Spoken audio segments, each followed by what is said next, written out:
Fáilte of Galera Corda is Misha Tomas Carlt o Dingle Hub. Tommy Donna Hasta ben Sullivan of the webinar show Corcovina ag Dublin around find of the ESP networks. Big tig osculta fiúlagin contishkin tugus ólish all fin technoliach nu show. Céad míle fáilte to our Dingle Adapts Energy interactive session to everybody watching and to our panel.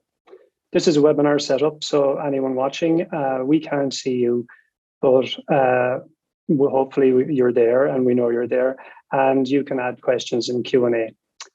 I am Tom Fitzgerald and I'm the Community Engagement Coordinator for the Corcovina 2030 initiative. My role is to support new and existing climate action and sustainability projects, in particular through their early stages, with an overall objective of enabling local participation in the sustainable low carbon development of the Dingle Peninsula. And I'll be chairing this session today.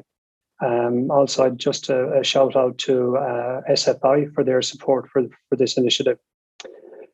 So over the past 5 weeks, during the Dingle Adapts Energy Live series, we've talked to 5 ESB networks, Dingle project ambassadors, to understand how they're adapting to renewable technologies in their day-to-day lives. This series provides a great insight for anyone thinking about undertaking a retrofit or investing in solar PV systems, air source heat pumps, or an electric vehicle. We conclude the series with this interactive session with a panel of experts, and they'll cover a wide range of bases regarding moving to renewable technologies. They'll answer your questions around grants and the renewable technologies themselves, and sustainability in action in real life. Today we've a great panel, including ESP networks, SEAI, ambassadors on the Dingle project, and a community energy mentor. So you can get a great overview into all the elements of how you can get started.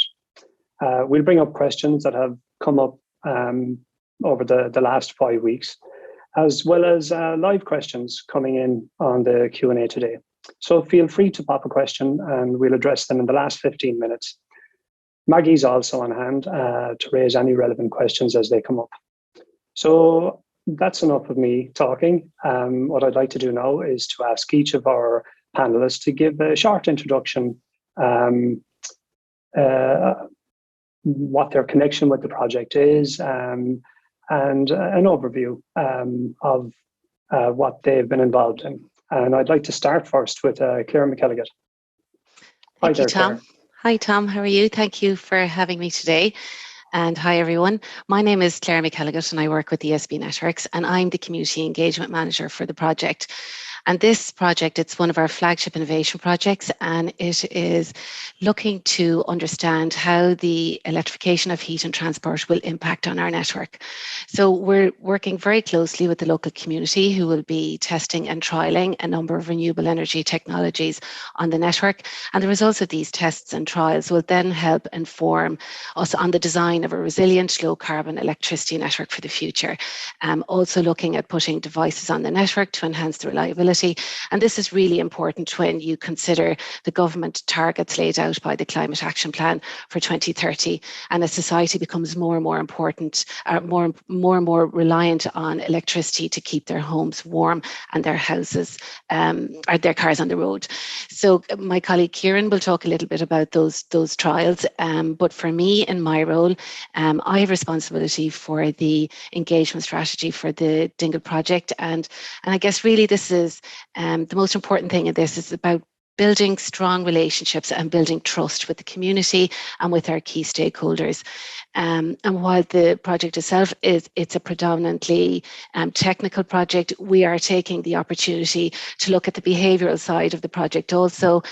So working very closely with MARI, who are the Marine and Renewable Energy Institute, who will be helping us understand, I guess, what works and what doesn't work in terms of the engagement activities that we have within the project, so that we can, I suppose, really understand what it takes to motivate somebody to start their transition to low carbon. So that's me. Hi everyone, my name's Ciaran Geaney. I also work with ESB Networks and I'm leading the ICT work stream. The work really that I look after is varied from managing the purchasing, installation and configuration of the different technologies, as well as the design, running and analysis of the technical trials. As Claire has kind of already mentioned, the Dingle project provides us with like a sandbox where we can look at a variety of renewable clean energy technology types and also try to look at how they can be maximised for the benefit of the participating customers, and also how they can be used to assist the grid at times when it's most under pressure. We'll be looking at how we can use smarter ways to enable or accommodate extra electrical demand from electrified heating and transport, and understand if smarter ways or solutions can be found and if they can really offset or delay the need to upgrade the network, which we would be used to doing in more traditional ways like new cables or wires overhead or larger transformers. And then as well, as people become ever more dependent on electricity to heat their homes and to power their vehicles, the reliability of the network becomes even more important than ever before. And we're also looking at ways in which we can improve the reliability, reduce outage times, etc. And Xavier, would you like to give us a few words on you and your background? Thank you. Sure. Yeah. So I'm Xavier Dubuisson. I'm a consulting engineer specialized in energy efficiency and renewable energy. And in this context, I'm acting as a mentor for sustainable energy community groups in Kerry, together with Seamus O'Hara, who I don't think is with us today, but well known in North Kerry for sure. That service of mentoring community groups is done on behalf of SCEI and is part of a broader program to support community organizations in acting locally for the energy transition. And I should mention also that I have a separate business called RetroKit, and in that context, we've been providing, and we are currently providing energy clinics whereby people from Dingle can avail of a free 1-hour consultation with an expert from RetroKit to help them along the first steps in or at an advanced stage of their energy retrofit project. Very good. Thanks, Xavier. And Carol, would you like to introduce yourself? Hi to all. My name is Carol Leahy. I'm from Ballyferter, and I've been involved with the project for, I suppose, most of 2 years now since we started. We started with a retrofit and new heating system, and we went on to get the electric car, and from there, well, we had the PV panels put on, and now we have the battery. So I've lots to play around with and make efficient savings, hopefully. That's brilliant, Carol. Looking forward to hearing about it. And Rory, are you there? You are. I am. Thanks very much, Tom. So yeah, Rory is my name. Myself, my family were lucky enough to be chosen for the Ambassador project around the same time as Carol for our home in Queen. So we've been lucky enough to have the same clean energy technologies installed that Carol's mentioned, and they've had the full retrofit done to the house as well. So our role in the project, I guess, is to be a guinea pig for all these toys and allow ESB to monitor and optimize how we use them and how we interact with them, I guess, on a day-to-day basis. So we're sort of tasked with being that independent voice to some degree in the community. We've been encouraged to share our experiences, warts and all, with how we get on with them. So yeah, it's been a huge learning experience for us so far. So look forward to sharing some of those learnings today. Thank you. Very good. And David Garner. Thanks, Tom. Yeah, very good to be here. I'm David Garner. I am one of a group of people who are rather grandly titled Community Energy Mentors.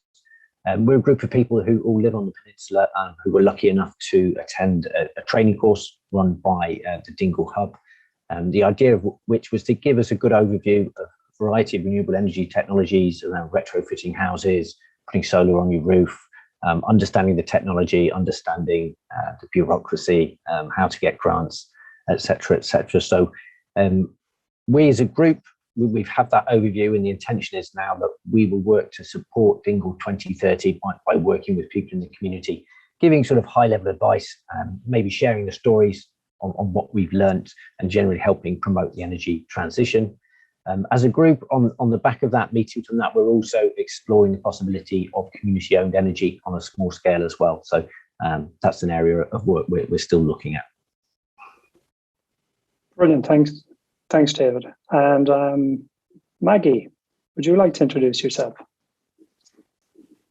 Hi everyone, so I'm Maggie and I work with the Dingle Hub as project manager, and I'm a talker, so I did a lot of those Dingle Adapts series with showcasing sustainability on the Dingle Peninsula. So basically my role is to manage those projects and to support the work that Dingle Peninsula 2030 is doing. So that's my work. Thanks, Maggie. Thank you very much, and thanks to everybody for those introductions. We've got a fantastic panel of people, so I think we should just get straight into it. Maggie, you mentioned earlier on about the questions, and questions have been coming in over the past 5 weeks. So maybe, do you want to just give us a taste of the popular questions, or the question that most people are asking? I suppose the overriding question, and everyone on the panel can definitely agree with this, is how to get started. Like, how does one get started on this journey? Different forms of that question came in around a roadmap for retrofitting a home. Who provides the service? Do you need to move out? So it's it gets deeper and deeper as you go into that question. So, Tom, maybe you can pick the first person to answer that question. Yeah, I'd say, look, maybe we'll start with you, Xavier, from that side of things. How do I get started? How do you start? An easy one for you. It's a long journey, so it's good to start early on rather than procrastinating for years, and it can be a step journey as well. So I think people have the choice to decide, I want to do this in one big go because it suits them. They have the budget to do it. They might have bought a house. They have the space to do the renovation before they move in, or they can do this over 20 years, as I've done in my own house, actually, step by step with whatever you can do at the time, what feels right or is right, and what you can afford. So that, I think that's important for people to realize that there is different approaches. And the second thing is that there is no one size fits all in this regard. Every home, every household and family is different, and that's good. We like that. We need diversity, and therefore it's, let's say, there are commonalities between different projects and needs, etc. But overall, I think it's important for people to realize that they need to understand a solution that fits them and their home for themselves. And in that regard, the kind of key steps would be, first is awareness, and I guess people who are in the webinar and engage with the Climate Adapt and all the great things that are happening in Dingle are definitely aware, that you've done a fantastic job in that regard. And then having access to good, solid information. There are kind of essentially two sources for that. There are independent information resources. SCI is a very extensive website, and there's really a lot of information there, at different levels, between leaflets with a lot of technical details, not just about here's a grant, here's you get it, etc. It's about the different solutions, and then also contractors, advisors locally are generally very good sources of information, but they might be a bit biased, at least when they're about supplying a solution. So that's something to be aware of. What I would generally recommend people is to start by having a plan, a roadmap, as you said. And I would suggest that they, once they have, let's say, become aware and have done their background research, to employ the services of a professional that will assess the situation, will listen to their needs and understand where they want to go, and map that journey for them with the technology, let's say the technical solutions that are associated with that, and give them a plan, with costs preferably. BR assessors that have been trained to do that is a good starting place. And I think that might answer the bulk of the question at this stage. Yeah, and just on the BER, because it's always something that we hear it being bandied around. But what is a BER? When people, you have to have the BER, or do you have to have the? What is a BER? It's a building energy rating. That's what it stands for. First of all, secondly, it's a certificate that shows what's the current, so that's it's the there and now energy performance of your dwelling. And the rating is basically, there's a kind of a standard across different types of dwellings, which is seen as being the average, put it that way. And the BR assessment will show you how you stand compared to that standard and how performant is the home. And it goes from an A, which is the most efficient and let's say sustainable from an energy point of view home, to a G, I think is the lowest, which is very bad. Okay. Yeah. And are there houses out there that don't have BERs? There is, I think in average, we're about 60% coverage. So every home that's either rented or goes, let's say, up for sale needs to have a BR assessment. And the other big driver is, to get a grant these days, you need a BR assessment done before and after, or sometimes both.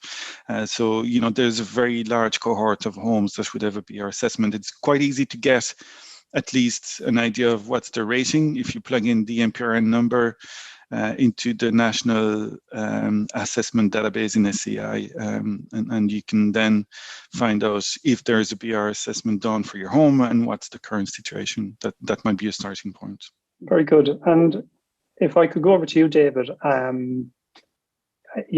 as a community energy mentor, do you find, I know obviously it's been strange times this last year, but do you find that when people are coming to you and asking for advice, that they've done their research, or at least they're talking about BER and asking the right questions?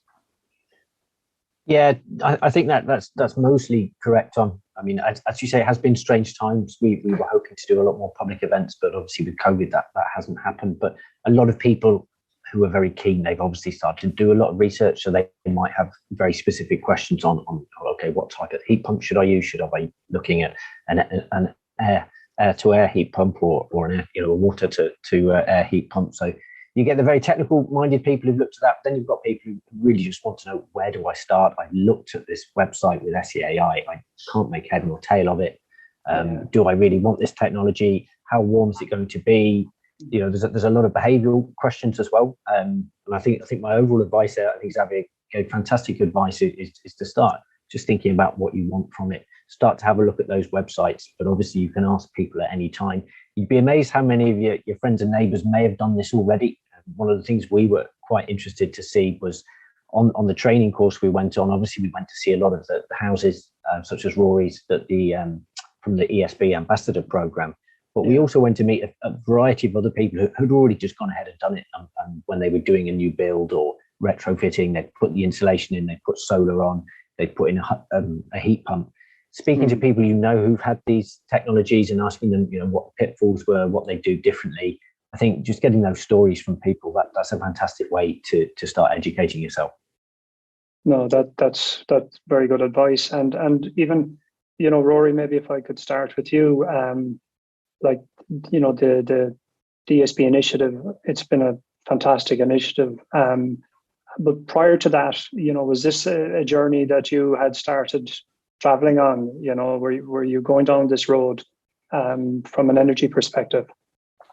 Look, it's a good question, Tom. We certainly were mentally, but financially we weren't prepared or ready. If that makes sense. We just purchased our first home, to be honest, just a few months. So it was a 90s bungalow. I think it had an energy rating of about D1 or so when we moved in. So about mid-table, probably not the best, not the worst. But so it's certainly something we wanted to do. We had sort of drafty windows. We're up on the Caharoo and doing Queens. So a nice sheltered place. It is now, yeah, although it does get a tad breezy during the winter, we've noticed. So, look, it certainly was something, we had an open fireplace, a house where we live with an open fireplace.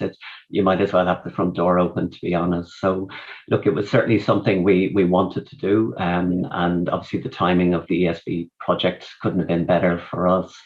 But I mean, looking back on it, I think I would have been certainly a bit saucer-eyed and found it daunting to do it on my own at the beginning. But look, to be honest, looking back and with the experience we've had, it's the best advice I think I could give is really just to get started. Even if it's just small steps. We were obviously very fortunate to have ESB holding our hands, through the initial stages. But, what we've learned, it wouldn't have been hard to even, with small steps on ourselves, looking at your electricity bill, finding out, when you're using electricity, what you're using it for. You could make immediate savings, not just in monetary terms, but carbon footprint, just by changing your behavior with what you have. But then looking, possibly switching to a day-night rate. Does it make sense for you? So look, I think even those small steps, you start learning a little bit more about it. We certainly did. And the area starts to kind of, demystify itself, fairly quickly. Yeah. But I think definitely, I know both Dave and Xavier touched upon sort of thinking about your own context. And that's something I think would be critical based on our experiences, just understanding, say, for example, retrofitting a 90s bungalow versus an old farmhouse is going to be a very different beast in terms of costs. With any building works, there's a chance of, copper pipes need replaced or roofing issues, all of these things, I would suggest to people to consider, even sort of the path of the sun over your house, how much solar could you produce? Are you in a valley? Have you got big trees around the house? So definitely, all the information is out there, and it's important to try and apply it, I would think, in your own context. And taking advantage, as Dave has mentioned, of people here who have had that experience for better or for worse, and the resources that are in the community already, I think, is a good place to start. Excellent. And Carol, would you have similar views and a similar story to Rory's? That they were thinking about it. We were at a standstill. We had pumped the cavities and we had insulated the attic. And I think we weren't going to go on further. We certainly had no intentions of putting PV panels or battery or even retrofit or even changing heating. We had no notion of it. But I mean, when it came along and bit by bit, we got an understanding of it. Everything has fallen into place fantastically now. And I can see the savings every single day. I mean, even as we speak right now, I have just checked the app. I'm 90% independent in the last, 24 hours on what the house is consuming and what's being produced. 90%. 90% at the moment. Wow. You have to take into consideration, we really have a minimum of panels at the moment. So for somebody who never had any intentions of going further afield, I'm now thinking about more panels, and I'm also thinking maybe of increasing the battery, because even my car, the EV car, in the last 4 days, everything I have used in the car in the last 4 days has been produced independently without anything from the grid as well.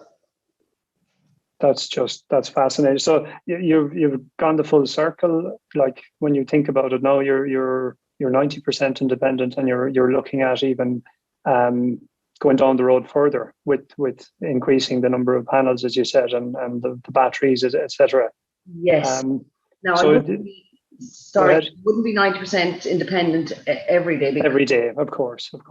What I have done, because I've been so impressed with the EV, we've actually purchased our own. We traded in our own diesel car, and we have taken very same as what the ESB have provided. And we just find, okay, we're charging 2 cars now, but I'm pretty much charging one as much as possible independently of the grid. So, I mean, the savings in that alone have been astronomical. Yeah. From somebody who's been putting, maybe up to €80 a week of diesel into a car, that I can now run. Can I just come in there, actually? Sorry, can you?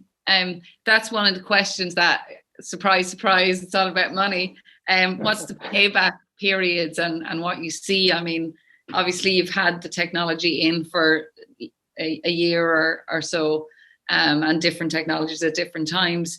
Maybe some of you could speak, Carol, yourself, and you just have on the payback and what you immediately like see in terms of cost and running off the grid. Like, that's running your own, creating your own electricity. Like, what's the typical, I suppose the question that kind of came in was the typical costs and payback times. That's what people are interested in, I guess. And multiple people there on the panel can speak about that.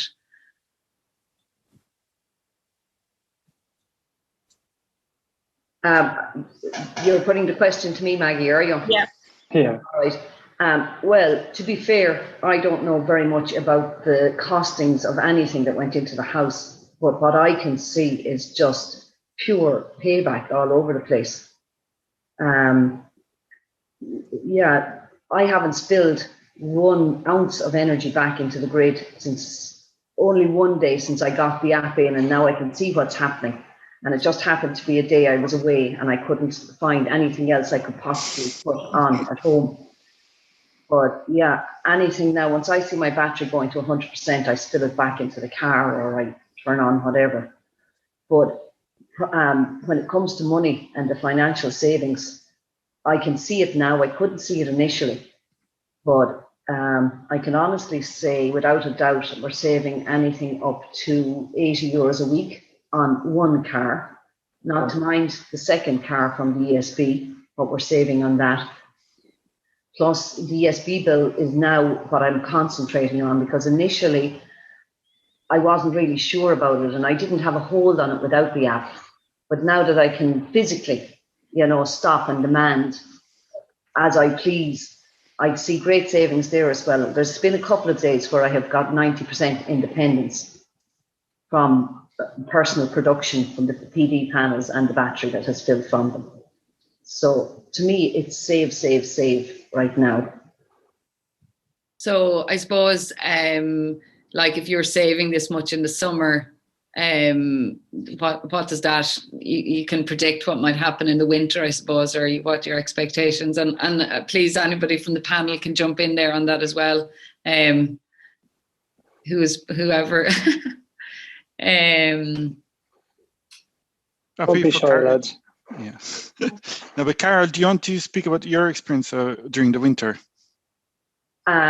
I have no experience really of the winter because, as I said, I only have a hold of it myself since I got the app. Now, what I do know initially, and we discussed it and everything, our electricity bill did go up initially. But then we had to take into consideration that our solid fuel bill had gone to pretty much zero. Plus, we may have had a little problem of a little leak, which didn't help with the heating system coming on more and water pressure and stuff.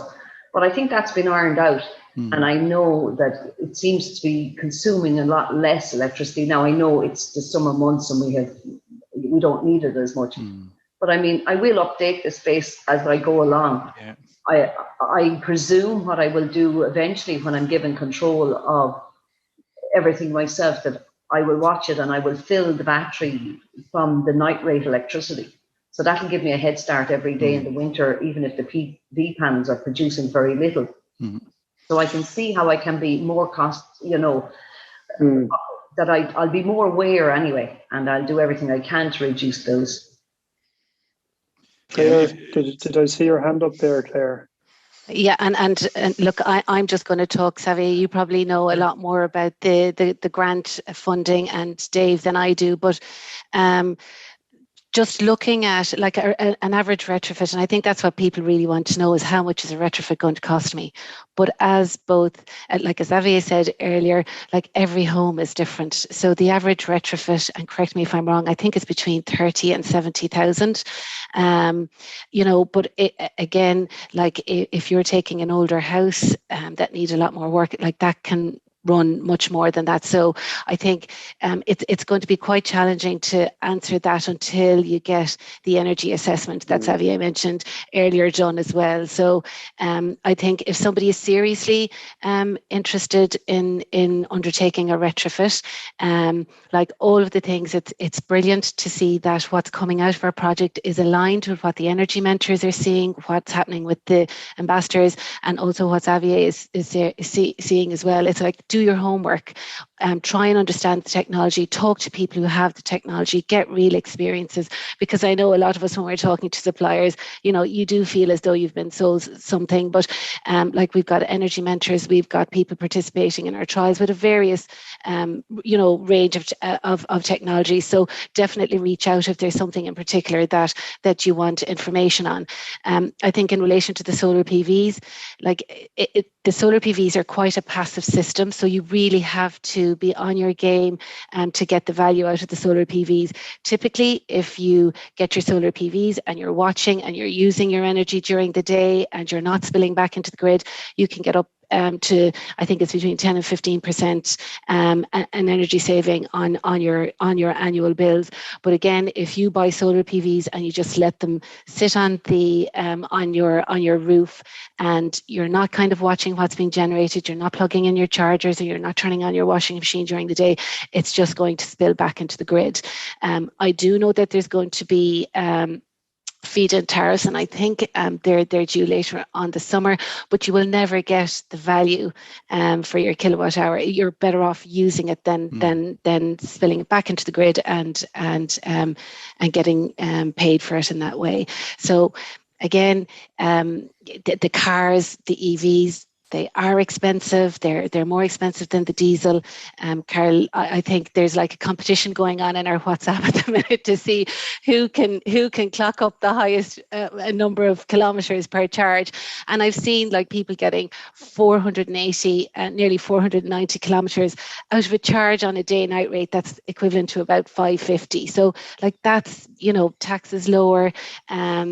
So all of that, it is when you get the technology and it's in, you're saving money, but it's that outlying cost that I'm definitely seeing. People want to make the change, but money is definitely a barrier. So, yeah. Just on the technology, and I suppose maybe Ciaran, you could address this one maybe.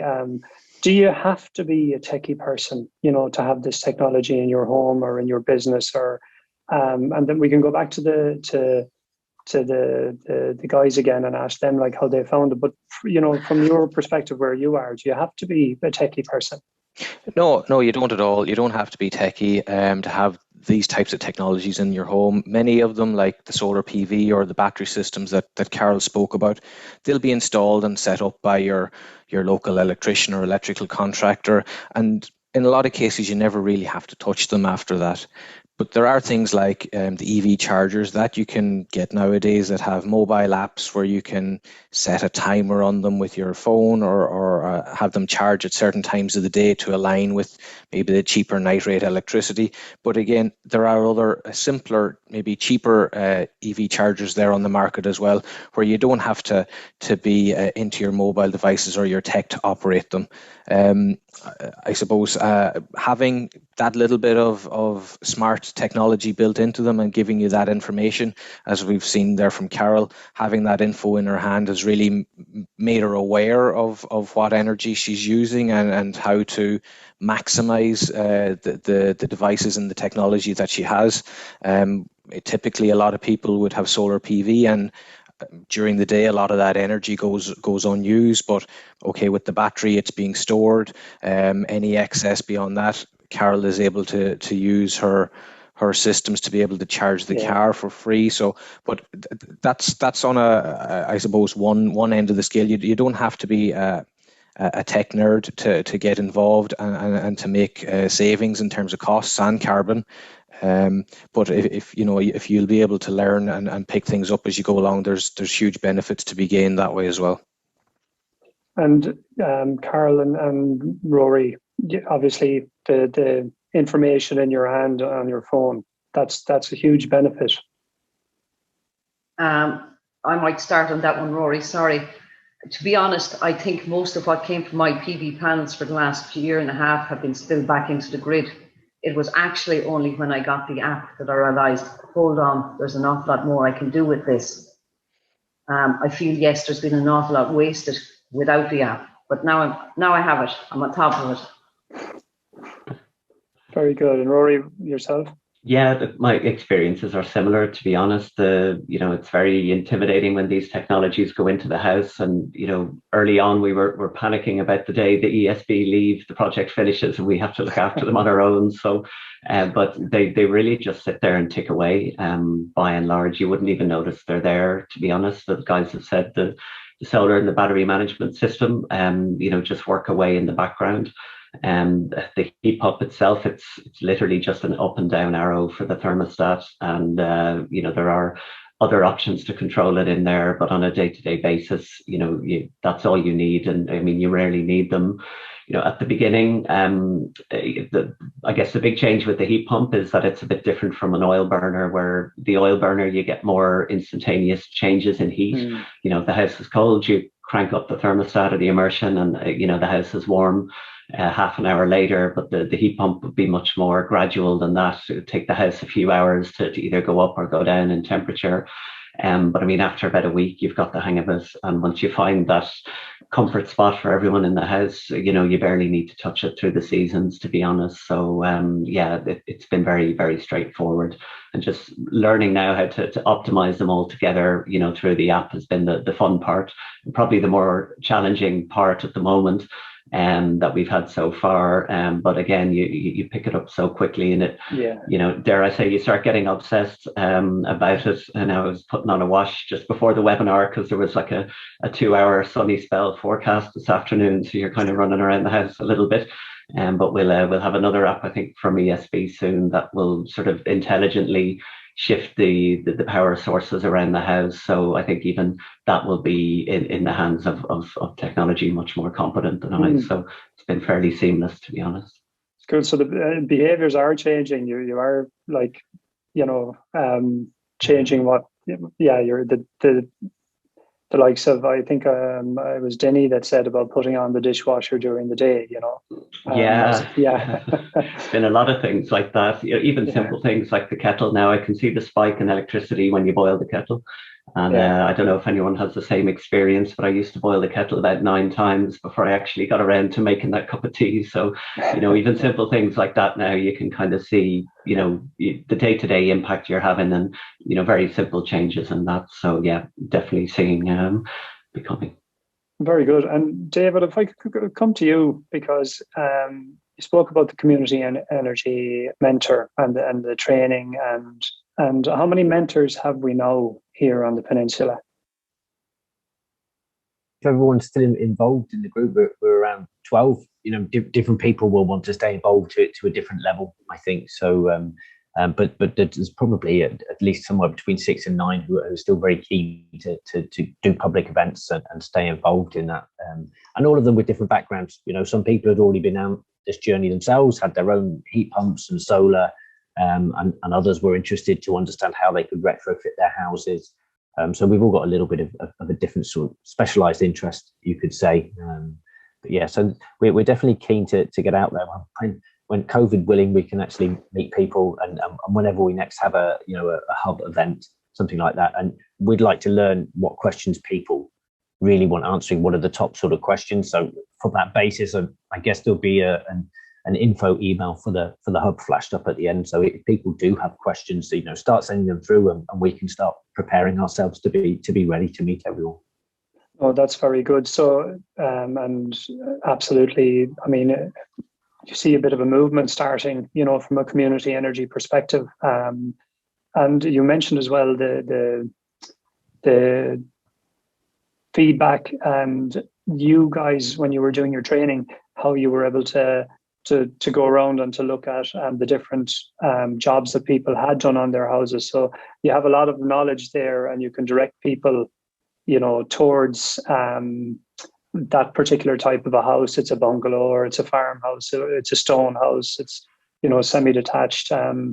So it definitely we'll do that. And Xavier, just to get you back in here, Sorry.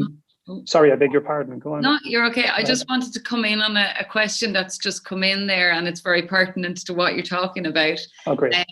And it's basically, and this has come up in a lot of different ways, and it's what's the most effective investment or intervention to reduce carbon footprint. It's which, if you're starting out, which technology would you go for first? And Dave, you've just spoken a little bit on that, and everybody else has as well. Like it's which step to take first in terms of actually a piece of which one would you point to first? Maybe that's a good time to bring in that question.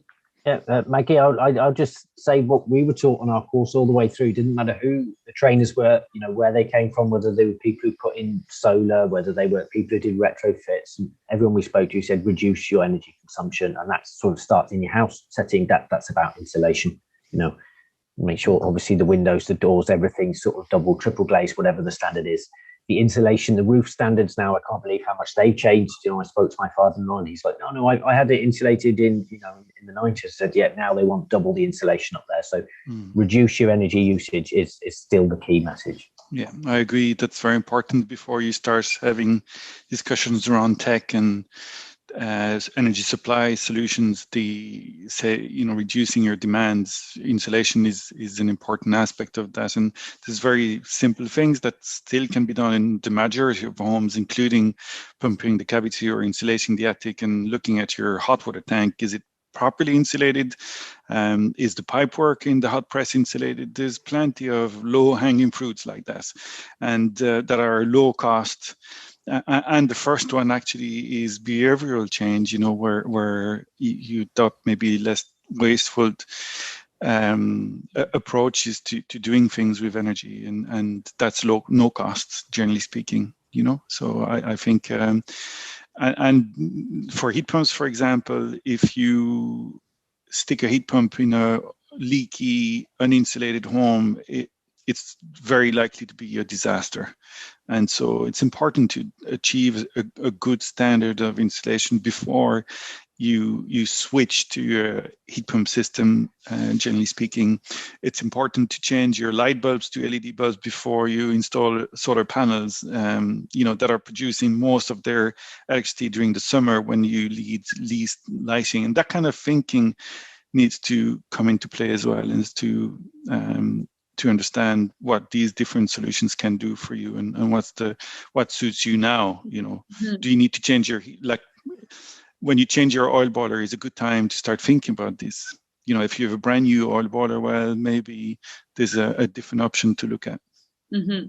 And that's all interesting as well, because another question that came in was what would you recommend to reduce electricity and usage? And it is all those things that you're saying, the low-hanging basic stuff before you move on to the other big thing. Speaking about solar technology, hanging your clothes to dry outside on a day like today is zero cost, full benefits, zero carbon.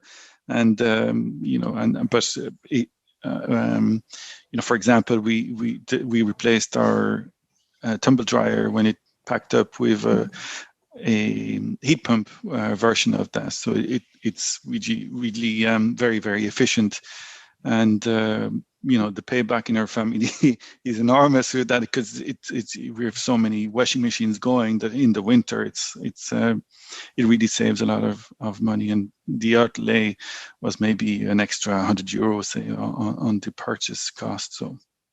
And even like taking a step back further from that, turn off lights, plug things out, switch things off, use sensors for outside lights. One of the interesting ones that I've learned over this is if you reduce your temperature in your home by 1 degree, you can potentially save up to 20% of your annual energy costs. So it's things like that. It's like another one was like, if you leave your fridge open, if you leave your fridge open for between 15 and 20 seconds, it takes 45 minutes to bring the fridge temperature back down to normal. So like everybody in my house driven demented in the last 12 months. They're like this. The sooner you move off the Dingle project, the better, because it's close just the fridge. Completely. It's and it's all of those things. But I think it's information and it's behavior and it's knowledge, and that's it. And it's a combination of everything. And once you have all of those, people's behavior will change. And look, Carol and Rory are testament to that here today, and it's great to hear their stories coming out. And while I have you there, Claire, actually a question just came up about the payment from solar to grid and how that works. Maybe you can speak a little on that. Yeah, now, I to be honest, I'm not in that area, so I wouldn't have the expertise. But my understanding is that like these prices will be set by, like, we're ESB Networks, so we've responsibility for the network. So those prices, I think, will be determined by energy providers. So we won't really be dictating what those prices are. But I can take that away anyway and come back with a proper answer from an ESB Networks perspective, Maggie, and come back to you. Great. I can jump back to Tom then, has a list as long as your arm's still on questions. So. Yeah, and just if, while you were there, Claire, from an ESB Networks perspective and for yourself and Ciaran, what has it been like for you guys, engaging with the ambassadors on this project? And I mean, it's been some journey for you both, and just curious to see what it has been like for you, and what have you learned from that engagement? Okay, well, Ciaran, I can go first and just briefly describe my experience, and then Ciaran can talk about his. Like, it was really important for us to get, I suppose, the right people working on the project. So we did put a bit of time and thought and effort into getting our 5 ambassadors, and I think that's all paid off, because I guess we were looking for people who were relatable, who were real, who would be able to share their experiences, warts and all. And like, I think you mentioned earlier, Tom, somebody had asked the question, were the retrofit experiences the same? I think it would be fair to say that yours was probably more straightforward than Carol's, because we ran into a number of challenges within Carol's, and like it is not like undertaking a retrofit. It can be a big deal, and it's a commitment, and depending on what you're doing, you may have to move out your house. So there's disruption to personal and family and logistical issues about who's staying where when retrofits are being done. But we have 5 brilliant people working with us at the minute. They're like family. That's the only, like, they're like family. And I feel as though, like, I was a complete noob when it came to the technologies as well. So I'm learning from them, and I feel as though I'm journeying with them throughout the project, and it's great to see the learnings coming out. They've been, what I've really noticed is that people want to hear from the people on the ground, so the community, real experiences. It's not about fancy language or fancy presentations or a fancy supplier coming in. It's not, because like, we have a major challenge in terms of achieving those 2030 climate action targets, and like, we can have all the technology and all the lovely technology out there we want, but if people don't, if they can't afford it, and if they don't embrace it, and even if they can afford it and bring it in, if they're not actively engaged in changing their behavior, they're never going to get the value from it. So from my experience, it's been like, I've learned so much. A brilliant journey. It's been a fantastic journey. So Ciaran, like, from a technical perspective, your journey's kind of starting now, really. Yeah, I suppose my journey to date has been around the installation of the equipment, and I suppose fielding questions about some of the equipment. And as Claire said, Claire mentioned the 5 ambassadors. We also have 10 other people involved in an EV trial, and we have other people who've had solar PV panels. And recently, I suppose, a lot of those households have got energy monitoring equipment in, and various different sensors, and they're, in my experience, everybody is really keen and eager to learn, understand how they can change their behaviours to reduce their costs, reduce their carbon footprint, and contribute to sort of a lower carbon society for the whole of the peninsula.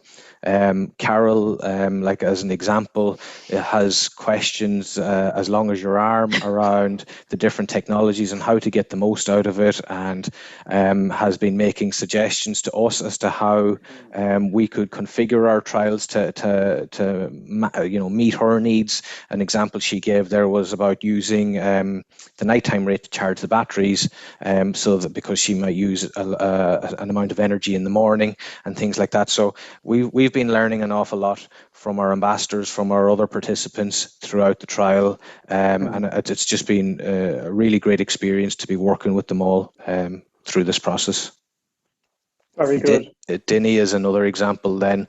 Again, Dinny's working with other groups, and there's lots of ideas and information coming together and a lot of diffusion happening, and it's really starting to kick off a lot of initiatives around the peninsula, and I suppose they're making contact with other communities and other people further afield as well, which is really great to see. And even, Xavier, you mentioned the energy clinics earlier. People have been getting involved in those, but it's also because they've seen what's happening on the peninsula. Absolutely. We have 4 clinics today, and one ongoing actually, or possibly just finished. And one thing I've noticed that people are coming with very specific questions and are very informed to start with. So sometimes it's, a nudge in the right direction or kind of confirming a solution they have in mind, and getting that confidence to move ahead, which I think is very important actually.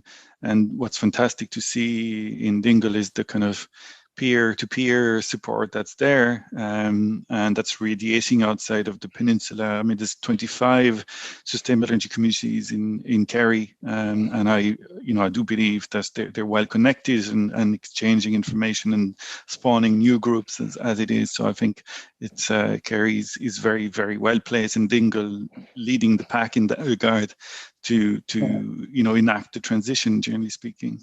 Yeah, and Dave, you've alluded to it yourself there. Like, hopefully, when things start opening up, we can have a lot more events where we start spreading the word as well. Mm.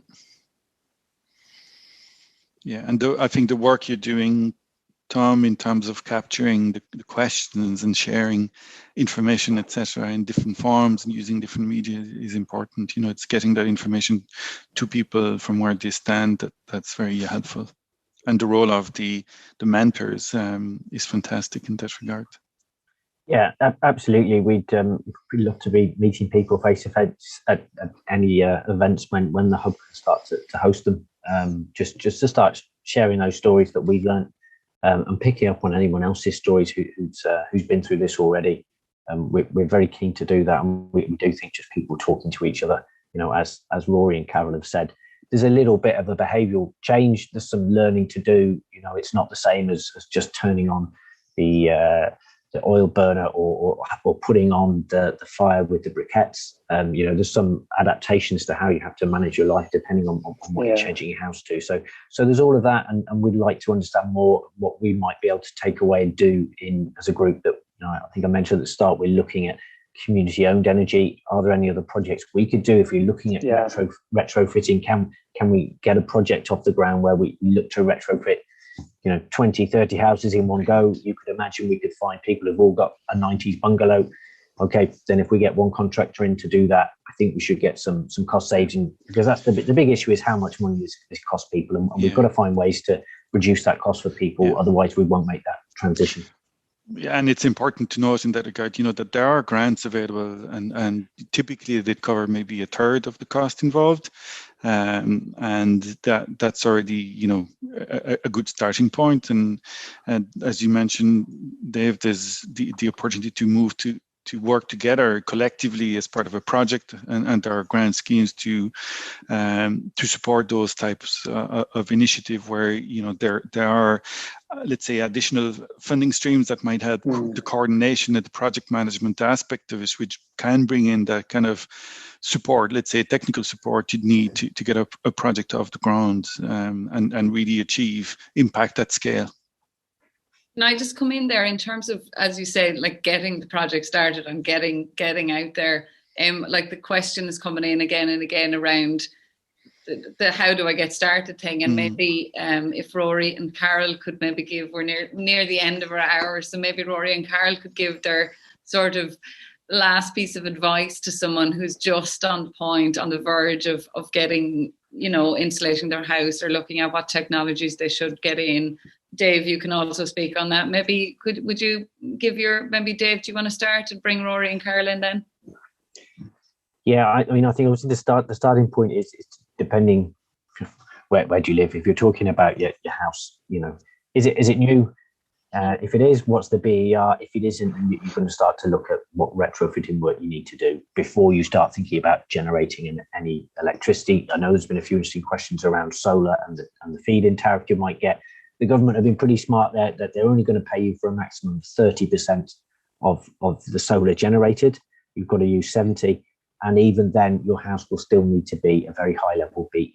So the clear message is start with your insulation, your doors and all of that. And start with, an assessment with someone like Xavier. There are other experts. Ask around what needs to be done and start thinking about the grant schemes on the SEAI website. That's how most people will approach this. And of course, we'll gladly help where we can. Great. And Rory and Carol, what would your kind of big piece of advice be to someone who's thinking about jumping in and starting their work in the house? Yeah, look, from my side, I think starting with the bills even, just start thinking about your usage, thinking about your electricity. It used to be just a fact of life for us that, the electricity flowed and you paid your bill and we wouldn't have given it a moment's thought. We're probably the only people in Ireland, with the exception of Carol and the other ambassadors, that look forward to getting an electricity bill at the moment, just so you can sort of dissect it forensically and see how much you've saved. So, but I mean, even, just to know what simple changes you could make, how much you're using, if you're using more than the average, where's that coming from? Talking about changing appliances and things like that. I definitely think, small steps initially you'll get hooked. We did for sure, and just to start giving it some thought and to take those little steps to start to unravel it all to get started for sure. Thank you, Rory. And Carol, what would your piece of advice be? I suppose we had a very easy road because everything was all done for us. And on that note, I'd like to express my sincere gratitude to the whole ESB Networks project, and especially to Claire, who saw us through from beginning to pretty much the end, and sincere thanks and gratitude for all. No, I was just going to say there's no such thing as a free ride, Carol. We'll get our money's worth out of you yet. We've got 6 months left. And Claire, you'll have very grey hair by the time you're finished with me. I have it already. So back to Tom then. Sorry, I'm done. Yeah, no, it's brilliant. And lads, I can't believe that we've been talking for an hour. It's been brilliant. And thanks very much for participating. So I suppose, look, míle buíochas as spelling enough. Agus míle buíochas de gachéin elvi partach. Agus bhí páirteach go paig na cú seachtain an nuas agus don panel agus an ólas go léir a fúram or inúv. Thank you so much to all our panelists, and it's been a very illuminating hour. And the advice there, particularly around, what Rory just said in the end there is, look at your ESB bill. My God, it's such good advice. So thanks to everybody for joining us over the last 5 weeks, and again to our panelists, we're really, really appreciative to everybody. We're really excited to support our community and the peninsula here on helping you in finding your own way and contributing to a more sustainable future, both here on the Dingle Peninsula and further afield. So we'd love you to give us some feedback on the session that we've just had. You'll get a pop-up questionnaire when the session finishes, and we'd really appreciate if you could fill in those questions. Thank you very much for engaging with us and for continuing to engage with us. We're only getting started. And if you have any further questions, as we alluded to earlier there, you can contact us at info@dinglehub.com. Míle buchas agus slán libh léir.